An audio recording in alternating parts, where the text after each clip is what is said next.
Sly Cooper is the biggest sleeper franchise of all time. Don't fight me. So many classic characters, Sly, Bentley, Murray, that Latina Fox, and don't you dare even get me started on the villains. Dimitri, Mugshot, Panda King, the Contessa, that tiger, the other tiger. They're all icons, but undoubtedly the most iconic and legendary villain in this franchise is Clockwerk from Sly 1 and 2. Nostalgia is a wild thing though, so let's try to move past that and answer the question, is Clockwerk actually a good villain? On the 197th episode of Villain Review, we find out. Clockwerk. He was consumed with jealousy for the Cooper clan's thieving reputation. Is it inappropriate to refer to him as a monster? No, not at all. So most of the time, writers choose to show their villain motive in the very beginning or middle of the story, so we at least get some of their scenes with context of why they do what they do. And the Sly Cooper franchise follows that to a T. Except Clockwerk. You're gonna fight Riley the Frog, bam, exposition cutscene. Miss Ruby? Cutscene. Clockwerk's not like the other girls though, so he has to be different and not reveal his motive until the last scene of the game, also known as the one scene he's in. That's correct, the main villain of this franchise has one scene.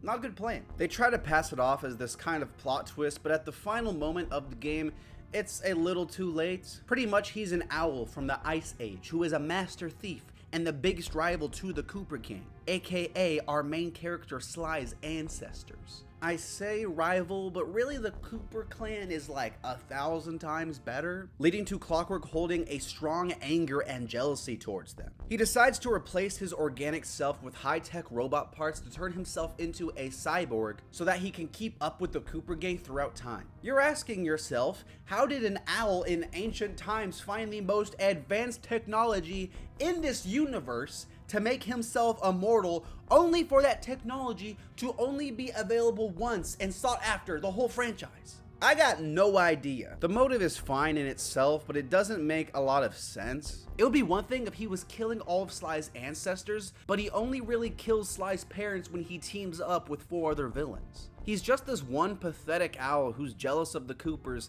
and can't really do anything about it. Now that opens the door for some interesting character traits, but it hurts in setting him up as an intimidating threat. I understand the game is pretty old and the gaming industry wasn't hitting quite as hard in the story department as they are now, but I think in general the format of this game hurts Clockwerk as a character. The game jumps from area to area, each one having a new villain, meaning the game has to focus on them instead of Clockwerk. And that makes sense, but I still don't like it. I've kept myself alive for hundreds of years with a steady diet of jealousy and hate, awaiting the day when I will finally eclipse your family's thieving reputation. I'm gonna be honest, there's not even that much to talk about here. Dude has one scene in the franchise, and there's only really so much to dissect from Sly flying around shooting him in the face with a jetpack. We learn he's a very jealous and hateful bird who is petty as hell, and that's about it. We do get one nice moment with him and Sly, and that's how he perceives the Cooper Gang and Thievius Raccoonus. He decides to keep Sly alive so that he can prove the Cooper family is nothing without their precious book, to which Sly tells him the book doesn't make great thieves make the book. It's the closest insight we get into Clockwerk's character the whole franchise, and I only wish there were more moments like this. But with Clockwerk, we have to address the elephant in the room. No, not you, Miss Decibel. No one likes you. You suck. We have to talk about Clockla. In Sly Cooper 2, all of Clockwerk's parts are stolen and used by other villains, only to find out a new villain named Nyla was planning on stealing them all back to reconstruct Clockwerk and fuse herself with the bird to make Clockla, Nyla, and Clockwerk. Clockla.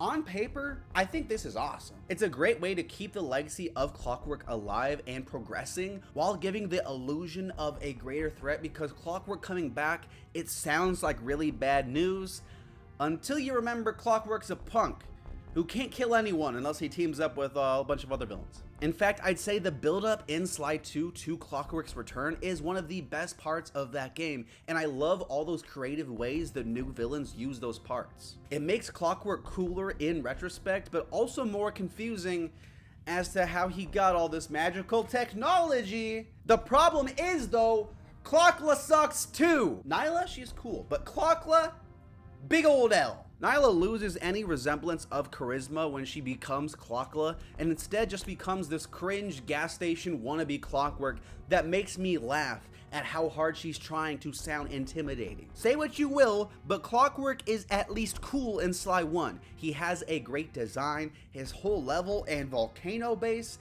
is top notch, and the voice and performance are fantastic. Somehow though, Sly 2 decides to take all of that and make it worse. The fights in Sly Cooper usually are amazing, but this is just a shooter section on rails, and it really sucks. It's the big epic finale to this game because it's neither big or epic. If this was just a Clockla review, I'd give them like a 2, cause you suck, Clockla. Alas though, it's not a Clockla review, so Clockwerk, he's at least a little bit better. At least a little bit. I wanted to show the world that without your precious book, the Cooper line was nothing. Ah, well, there's where you're wrong.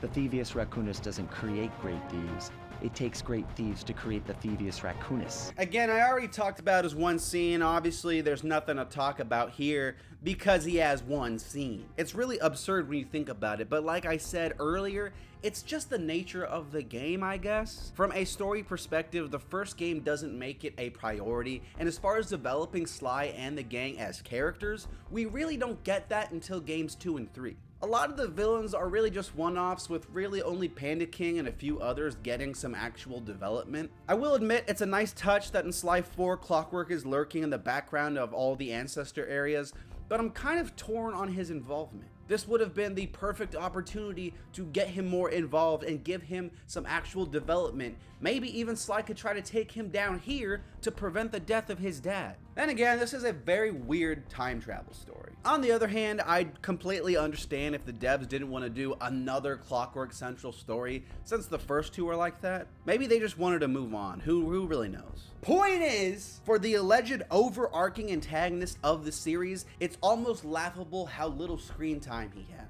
I wouldn't be surprised to learn he has less screen time / audio lines than any other villain in this franchise. Haha, bummer, dude, bummer, I'm pissed. Imagine the hatred fueling that first decision to replace his mortal body with soulless machinery. Ultimately, it did the trick.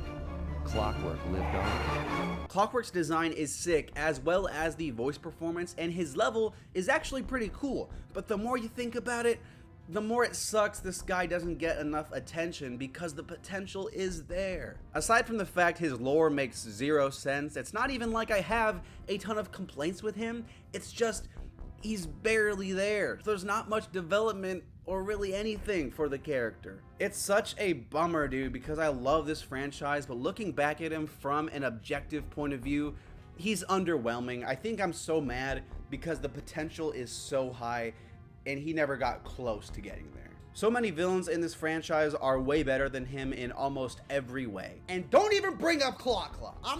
No one ever bring up Clockla ever again. I'm gonna give Clockwerk a 4.